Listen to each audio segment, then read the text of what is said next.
مصیبت آئے اِنَّا لِلَّهِ وَإِنَّا إِلَيْهِ رَاجِعُونَ، پڑھے اِنَّا لِلَّهِ کہ ٹھیک ہے چیز اللہ ہی کی طرف سے ہے، اللہ ہی کے لیے ہے، اللہ ہی اس کا مالک ہے۔ اِنَّا لِلَّهِ، ہم ہیں ہی اللہ کے لیے۔ اِنَّا لِلَّهِ کس کی ملکیت ہے؟ ہم تو ہیں ہی اللہ کی ملکیت۔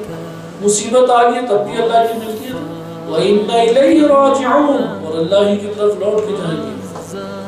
للہ، اِنَّا لِلَّهِ، اللہ کی طرف سے ہم ہیں، اللہ کی ملکیت ہے، اللہ ہی کی ملکیت ہے، وہ مالک ہے، مملوک ہے، مالک مملوک کے پاس کچھ ہوتا ہی نہیں ہے۔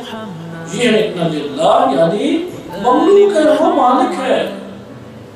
تملیک کو بیان کر رہا ہے یہاں پہ نام کہ ہم مالک نہیں ہیں اس شے کے کہ جب چھن گئے تو افسردہ ہو جائیں، آہ بکا اور حزن چھپ کر دیں۔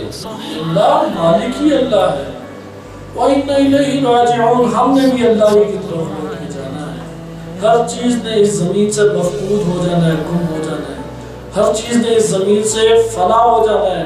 یہ چند دن کے دن ہیں، چند دن کی زندگی ہے، چند لمحے ہیں جو ادھر ہم نے کاٹ لیے، ادھر کاٹ لیے، کبھی اس سرزمین پہ رہ لیا، کبھی اس مکان میں رہ لیا، کبھی اس جگہ رہ لیا، کبھی فنا کھا لیا، کبھی فنا پی لیا۔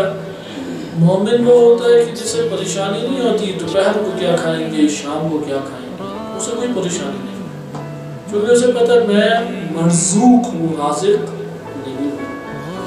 یہ تو رازق کی ذمہ داری ہے کہ وہ اپنے عبد کو کہہ دیتا ہے وہ جو دے میں اس میں راضی ہوں، وہ جس حال میں رکھے میں اس میں راضی ہوں، میں تو مرزوق ہوں، وہ رازق وہ ہے، ایسا اس کے ہاتھ میں ہے اچھی غذائیں بھی اور وہ غذائیں بھی جو اس دنیا میں اچھی شمار نہیں ہوتی، میں ہر حال میں اس سے راضی ہوں۔